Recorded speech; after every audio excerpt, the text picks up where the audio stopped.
I am sharing 3 sourdough recipes to make today, and they are so much fun. So on the throwback menu, we have sourdough Pop Tarts, sourdough cinnamon toast crunch cereal, and sourdough Hot Pockets.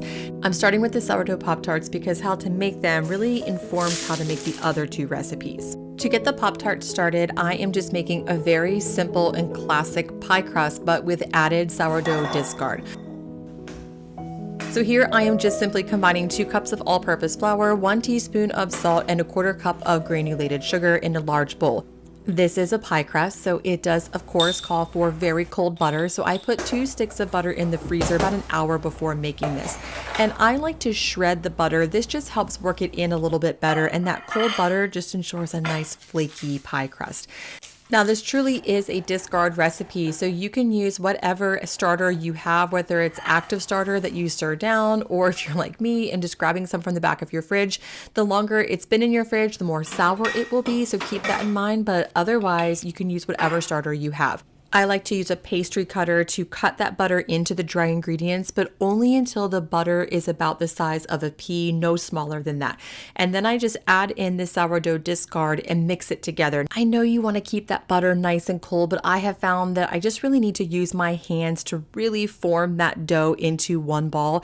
And the warmth of my hands can melt the butter a little bit, but this seems to work the best. What's really important to note is that the shape of your dough at this point will determine how easy your dough is to roll out in the desired shape later. So we want rectangles later on to make the Pop-Tarts. So it's really important, in my opinion, just to make things easy, to cut the dough in half and then shape each half into a rectangle. It just makes it easier later on. If you shape it into a circle and then pop it in the refrigerator for an hour or so, now you have to turn a circle into a rectangle. Whereas if you shape it in a rectangle, you just have to make it a bigger rectangle.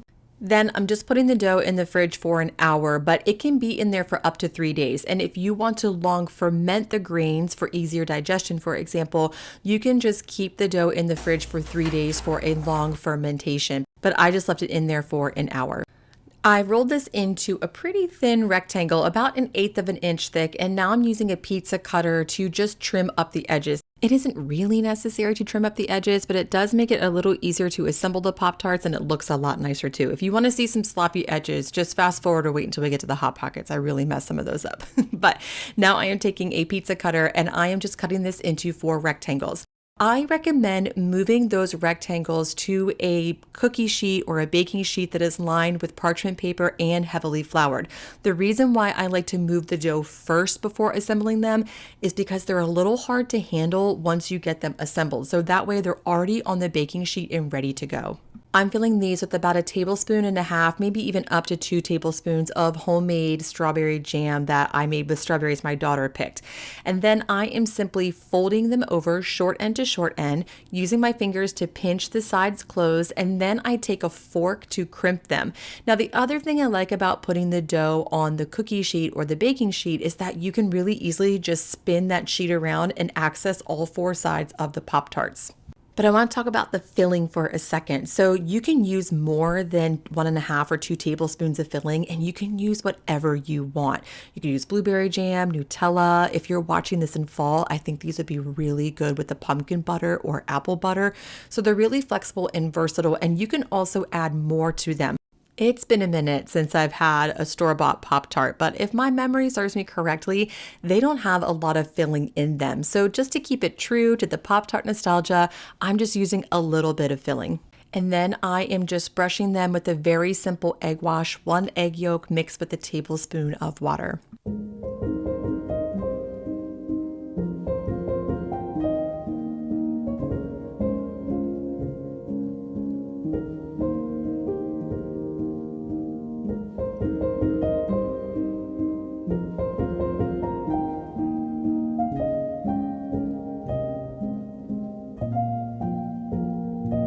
I baked the Pop-Tarts at 350 for about 25 minutes and then let them come all the way down to room temperature. And now I am making the icing, which is 1 cup of powdered sugar, and I'm adding 1 teaspoon of water in at a time until it reaches a nice smooth and glossy consistency.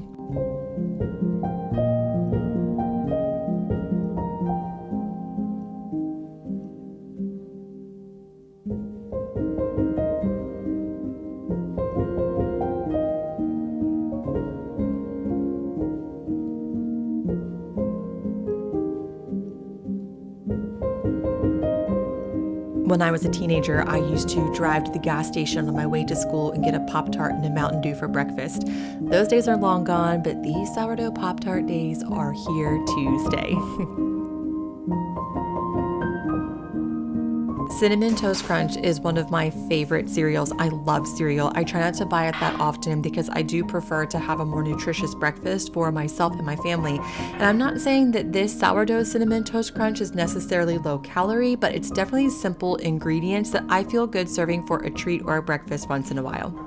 I also feel like I should pause for 1 second and let you know we are having a thunderstorm. So if you can hear a lot of thunder in the background, my apologies, but I guess it just adds to the ambiance. The process of making the dough for sourdough cinnamon toast crunch is almost identical to the process for making the Pop-Tart dough. Really, the only variation is in the ingredients. There is less butter in this, but there's more sugar and of course some added cinnamon. But the first thing that I'm doing is I'm mixing together cinnamon and sugar in a small bowl and setting that aside. And now I'm mixing together the dry ingredients. So just like the pie dough, I also have butter in the freezer and I'm shredding it so I can work it in with a pastry cutter. But it's not imperative for that butter to stay really cold like a pie crust. So I am putting this in the freezer just because I have some other things to do and I want it to stay cold.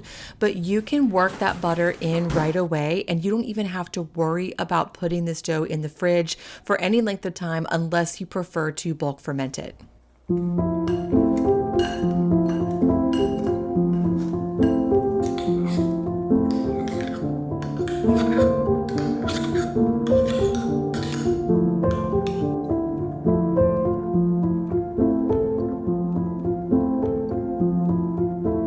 For this dough, I am adding a teaspoon of cold water at a time to help it come together. You definitely don't want it to be wet and soggy, but it is a little bit of a wetter dough than the pie crust.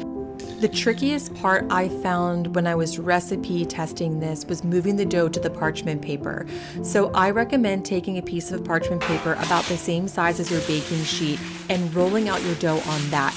Now, what really helps is to take a little bit of that cinnamon and sugar mixture and spread it on the parchment paper and then heavily dust it. This will help it prevent sticking and it will add a little bit of cinnamon sugar flavor to your dough. Then I am rolling the dough out to, again, about 1/8 of an inch thick. I put my flour container here to hold the parchment paper down. That's a bad idea. Just 2 days ago, I made a video where I broke a bowl doing something similar. I guess old habits die hard, right? But I would recommend putting something there that's not breakable or wouldn't make a mess if it falls to hold the parchment paper down.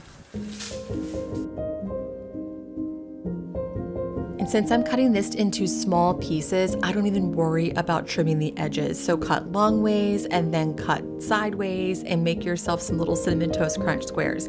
Now I am heavily brushing these with some melted butter and then also heavily sprinkling them with the cinnamon and sugar mixture. Then these go in the oven at 450 for about 20 to 25 minutes. Mine took about 22 minutes until they were ready. But one thing to keep in mind is the thinner the dough, the crunchier your cereal will be. So make sure you're really getting it pretty thin.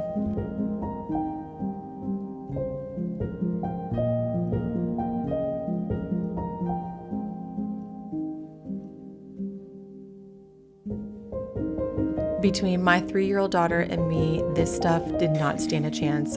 It is crunchy and sweet. It's good by itself. It's great in a bowl of milk.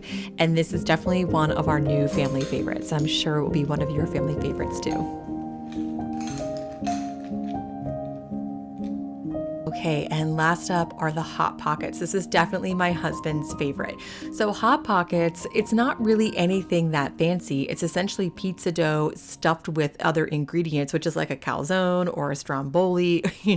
It's really not anything that revolutionary, but what makes a Hot Pocket different from everything else are those nostalgic fillings. So I made a ham and cheese Hot Pocket with a homemade sourdough pizza crust. You could use any sourdough pizza crust recipe you find, or if you're not into sourdough and you found yourself watching this and you don't even know why you're here, but you want to make this, you could definitely use any pizza dough. So this is a really classic pizza dough. It is just flour, salt, a little bit of sugar, olive oil, and of course sourdough starter. And I'm mixing it together in my stand mixer until it passes the window pane test. And if you're not sure what that is, I'll leave a link in the description box below for my window pane test tutorial and blog. But once it passes the window pane test, I let it bulk ferment in my proofing box. I think it was for like 5 or 6 hours. Just set it somewhere warm and let it bulk ferment until it has doubled. I think in the 90s, when I was a teenager, I'm 41, I think. Yes, I'm 41 years old. So in the mid to late 90s, I think I ate a Hot Pocket for just about every meal. I slid it right into that weird little container with the silver lining and popped in the microwave and ate it. And in my memory, they were delicious, but I don't know if I would like them now. I really like the turkey, broccoli, and cheese Hot Pocket. I think I'll make those next time, but now I am making ham and cheese Hot Pockets.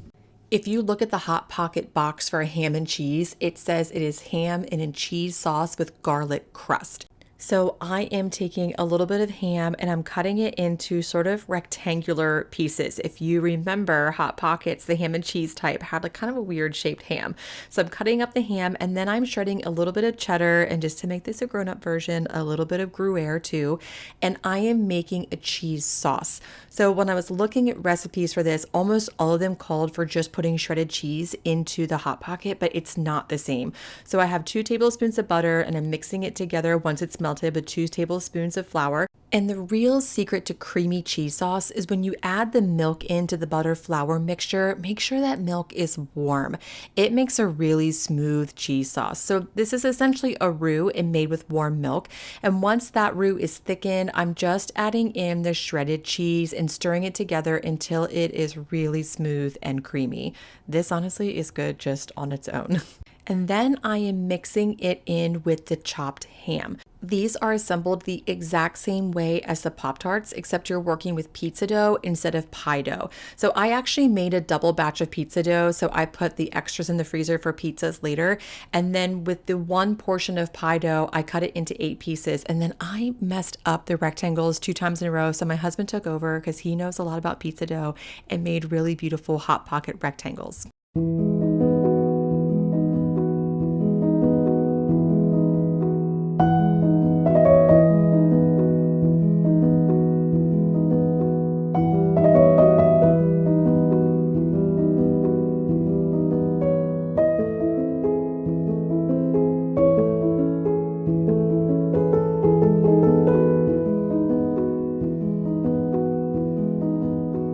To mimic the ham and cheese Hot Pocket flavor, I brushed this with an egg wash again, and then I also sprinkled half of these with everything bagel seasoning because it has that garlicky flavor.